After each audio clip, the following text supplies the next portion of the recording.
জাগরণে আপনাদের সবাইকে স্বাগত। আজকে আমরা জেনে নেব শিবাজির কথা। আজকে 15ই আগস্টের দিন, স্বাধীনতা দিবসের দিন, আমরা মারাঠা বীর শিবাজি সম্পর্কে জেনে নেব কিছু কথা।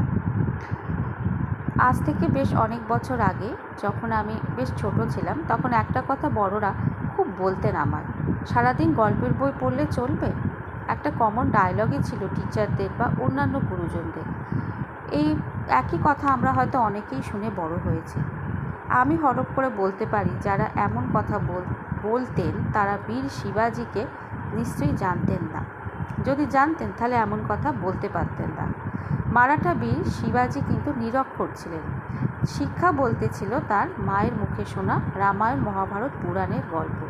অর্থাৎ শুধু গল্প শুনেই কিন্তু শিবাজি এত বড় হয়ে উঠেছিলেন। এই গল্পগুলো, যে পৌরাণিক গল্পগুলো শুনে শুনে তিনি নিজেকে এক পৌরাণিক গল্পের চরিত্র বলে মনে করতেন, এবং ছোটবেলা থেকেই তার মধ্যে দেশপ্রেমের বীজ অঙ্কুরিত হয়ে গেছিল। প্রথাগত পড়াশোনা তার কোনোদিন করা হয়ে ওঠেনি। 1687 শিবনের পার্বত্য গিরিদুর্গে শিবাজির জন্ম।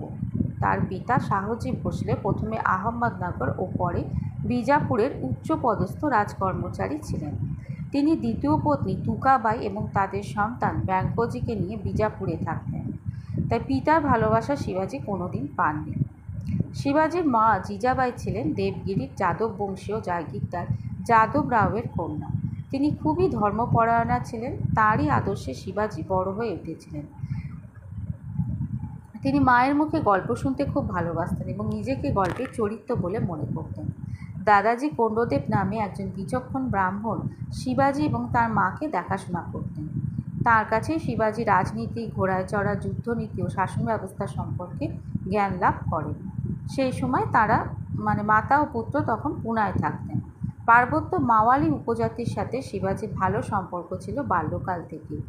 এই আদিবাসীদের নিয়ে তিনি সর্বপ্রথম বিশ্বস্ত সেনাবাহিনী গঠন করেন। তিনি স্বাধীন হিন্দু রাজ্য প্রতিষ্ঠা করতে চেয়েছিলেন, কারণ সেই সময় মুসলিমরা খুব অত্যাচার করত। যেসব রাজ্যে মুসলিম শাসন ছিল, ভারতে তখন মোগল শাসন চলছে এবং অন্যান্য রাজ্যগুলোতেও মুসলিম শাসকের সংখ্যাই বেশি। তা তিনি ভেবেছিলেন যে স্বাধীন হিন্দু রাজ্য প্রতিষ্ঠা করবেন। তার প্রথম অভিযান ছিল বিজাপুরের বিশৃঙ্খলার সুযোগ নিয়ে তোরনা দুর্গ জয়। এরপর তিনি একে একে রায়গড়, বড়মতি, ইন্দ্রপুর, পুরন্দর, কোন্দন ইত্যাদি দুর্গগুলিও দখল করে নেন। শিবাজির শক্তি দেখে ভয় পেলেন বিজাপুরের সুলতান আদিল শাহ। শিবাজিকে শিক্ষা দেওয়ার জন্য তিনি তার পিতাকে কারারুদ্ধ করেন, কিন্তু শিবাজিকে শিক্ষা দেওয়া সম্ভব হয়নি কারোর পক্ষে, কারণ তিনি যে মা ভবানীর সন্তান। উল্টে বিজাপুরের সুলতান আদিল শাহজি শিবাজির পিতাকে মুক্তি দিতে বাধ্য হন, কারণ শিবাজি ওই সময় দাক্ষিণাত্যের মোগল শাসনকর্তা মুরাদের সাহায্য প্রার্থনা করেছিলেন। সেই ভয়ে বিজাপুরের সুলতান আদিল শাহজিকে মুক্তি দিতে বাধ্য হন। তাদের দুজনের মধ্যে, দুই পক্ষের মধ্যে একটা সন্ধি হয়। শর্ত অনুসারে ঠিক হলো যে 6 বছর শিবাজি আর কোনো সামরিক অভিযানে করতে পারবেন না। তা এই 6 বছর শিবাজি নিজের শক্তি বৃদ্ধিতে তৎপর হলেন। আমরা জানি যে শিবাজিকে একবার মুঘল রাজদরবারেও বন্দী হতে হয়েছিল আওরঙ্গজেবের নির্দেশে, কিন্তু ফলে ঝুরি করে তিনি পালিয়ে এসেছিলেন কারাগার থেকে। তাকে সাহায্য করেছিলেন রাজপুত বীর জয়সিংহ। এই ঘটনা আমরা সবাই পড়েছি, বহুবার পড়া আমাদের। আরেকবার শিবাজিকে হত্যা করার জন্য আফজল খাঁকে পাঠান বিজাপুরের সুলতান। আফজল খাঁ সম্মুখ যুদ্ধে তাকে হারাতে না পেরে কৌশলে হত্যা করার প্ল্যান করেন। আফজল খাঁ শিবাজিকে আলিঙ্গনের সময় ছুরিকাঘাতে হত্যা করবেন ভেবেছিলেন, কিন্তু শিবাজি আগে থেকেই আফজল খাঁর দূরভিসন্ধি টের পেয়ে যান। তিনি তার হাতের যে 10 আঙুলে তিনি বাগনক পরে যান, এবং যখন আলিঙ্গনের সুযোগে আফজল খাঁ তাকে হত্যা করতে উদ্যত হন, তার আগে শিবাজি ঠিক পরিস্থিতি সুযোগ বুঝেই তিনি বাগনক বসিয়ে দিলেন আফজল খাঁর বুকে। আফজল খাঁর বুক চিরে দিয়েছিলেন। মুসলিম অত্যাচারী শাসকরা তাকে জমের মতো ভয় পেত। ঔরঙ্গজেবের মাতুল শায়েস্তা খাঁর কথাও আমরা জানি। শায়েস্তা খাঁও শিবাজিকে হত্যা করার পরিকল্পনা করেছিলেন, কিন্তু উল্টে শায়েস্তা খাঁকেই শায়েস্তা হতে হলো শিবাজির হাতে। শায়েস্তা খাঁ হাতের একটি আঙুল খুইয়েছিলেন শিবাজির কাছে। শিবাজি ছিলেন মা দুর্গার সন্তান। মা দুর্গা যে তাদের যে বংশের কুলদেবী ছিলেন, মা তুলজা ভবানীর আরাধনা করতেন।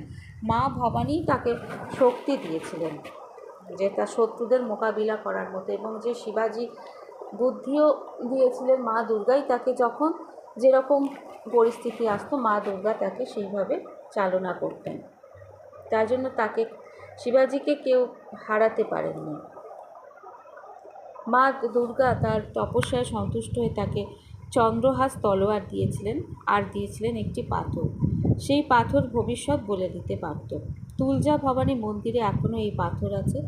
চন্দ্রহাস তলোয়ারটা এখন আছে ব্রিটিশ মিউজিয়ামে।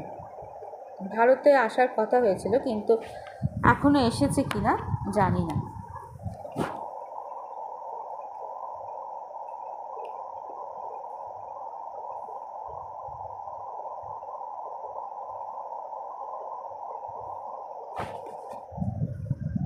অবাক কাণ্ড, আমাদের হুগলিতেও কিন্তু শিবাজির পুজো হয়। মহারাষ্ট্রের জাতীয় পুরুষ ছত্রপতি শিবাজি মহারাজের পুজো হচ্ছে হুগলিতে। ইতিহাস অনুসারে শিবাজি মহারাজ ছিলেন মা ভবানী রূপী দেবী দুর্গার উপাসক। শিবাজির তলোয়ারেরও নাম ছিল ভবানী তলোয়ার বা কোথাও কোথাও চন্দ্রহাস তলোয়ার। হ্যাঁ, বলা হয়ে থাকে যে মা দেবী নিজেই শিবাজিকে এই তলোয়ার দিয়েছিলেন। এই শিবাজি এবং তার যে মা, তাদের দুজনেরই পুজো হয় হুগলির চাঁপসারার ছিনা মোড়ে। তারকেশ্বর বৈদ্যবাটি রোডের উপর ছিনা মোড়ের মূল রাস্তার পাশে সাড়ম্বরে পূজিত হন দেবী ভবানী।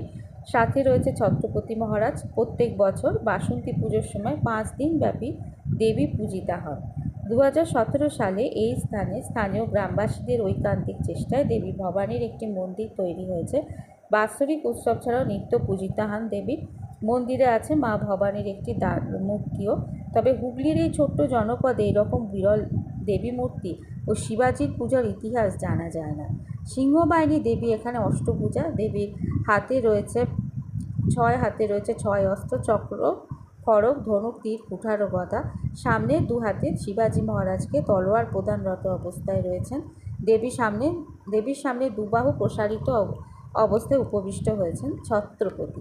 66 বছরের এই পুজো উপলক্ষে স্থানীয় মানুষদের মধ্যে প্রচুর উন্মাদনা দেখা যায়, প্রচুর উৎসাহ তাদের। মেলা চলে কিছুদিন ধরে। বাসন্তী নবরাত্রির সময় তো এখানে মেলাও চলে। তো এই কথাগুলো আমি জানতে পেরেছি হুগলি দর্শন পেজ থেকে, নাহলে আমিও জানতে পারতাম না যে শিবাজির পুজো হয় আমাদের এই হুগলিতে। শিবাজি ছিলেন বহুমুখী প্রতিভার অধিকারী। তিনি ছিলেন একাধারে সমরকুশলী সেনাপতি, দুর্ধর্ষ বীর, চরিত্রবান, উদার ও মহান আদর্শে উদ্বুদ্ধ। তিনি নিরক্ষর ছিলেন, কিন্তু তার স্মৃতিশক্তি ছিল অসাধারণ। লোকচরিত্র সম্পর্কে তার দৃষ্টি ছিল প্রখর। মানবতার দিক থেকেও তিনি সমসাময়িক রাজাদের থেকে অনেক ঊর্ধ্বে ছিলেন। তিনি হিন্দু ধর্মকে খুব ভালোবাসতেন। তিনি দেশ জুড়ে হিন্দু রাজ্য প্রতিষ্ঠা করতে চেয়েছিলেন। তাই বলে তিনি মুসলিমদের প্রতি তিনি কোনো অবিচার করতেন না। মুসলিম সাধুদের প্রতি তার প্রচুর শ্রদ্ধা ছিল, এবং তিনি বাবা ইয়াকাত নামে একজন মুসলিম দরবেশের তিনি দরগা নির্মাণ করে দিয়েছিলেন তার নিজস্ব ব্যয়।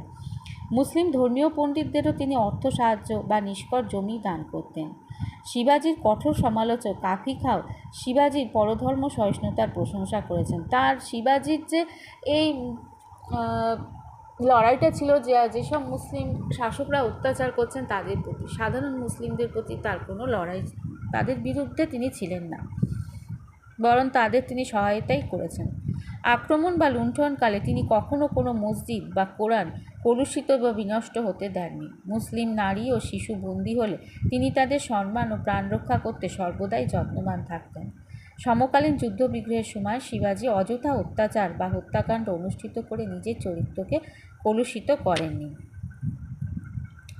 তো শিবাজিকে কিন্তু শেষ পর্যন্ত তার চিরশত্রু ঔরঙ্গজেবও তাকে রাজা বলে মেনে নিয়েছিলেন, রাজা উপাধি দিয়েছিলেন এবং বেরারে একটি জায়গির প্রদান করেছিলেন। শিবাজির মৃত্যুর সময় তার 240টি দুর্গ শিবাজির অধিকারে ছিল। শিবাজির সামরিক সাফল্যের মূলে ছিল কঠোর শৃঙ্খলা ও নিয়মানুবর্তিতা। সামরিক শৃঙ্খলা ভঙ্গের জন্য কঠোর শাস্তিদানের ব্যবস্থা ছিল। সেনা শিবিরে স্ত্রীলোকের প্রবেশ নিষিদ্ধ ছিল। লুণ্ঠিত দ্রব্য রাজকোষে জমা দেওয়া হতো।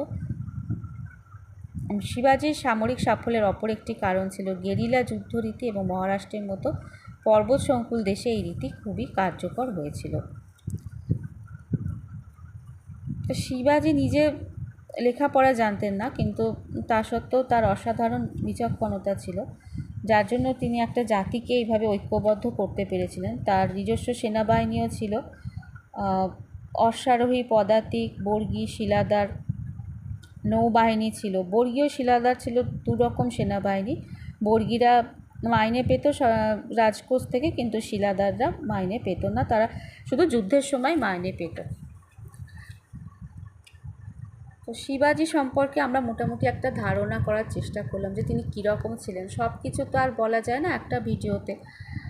তো শিবাজি যে মা দুর্গার পরম ভক্ত ছিলেন, মা দুর্গাই তাকে সমস্ত বিপদ থেকে রক্ষা করতেন এবং উপস্থিত বুদ্ধি দিতেন, সেটা আমরা জানতে পারলাম আজকের এই আলোচনা থেকে।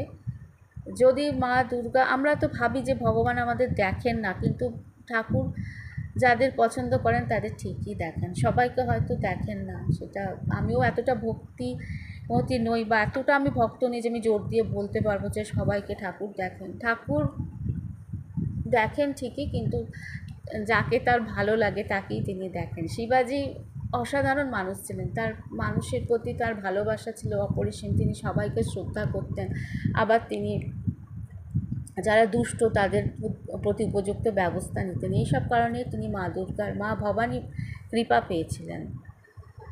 তো আমাদের ভারতের ইতিহাসে তিনি একটা অনন্য চরিত্র। আমরা অনেক চরিত্র পেয়েছি, কিন্তু শিবাজির মতো চরিত্র আমরা খুব কমই পেয়েছি, যাকে কখনোই যাকে হারানো যায়নি। তিনি সবাইকে হারিয়ে দিতেন, সবার অভিসন্ধি তিনি টের পেয়ে যেতেন আগে থেকে। তা আমাদের দেশে এরকম শিবাজির মতো শাসকের আজ খুব দরকার, যারা সমগ্র দেশটাকে, জাতিকে ঐক্যবদ্ধ করতে পারবে। নমস্কার, ভালো থাকবেন সকলে।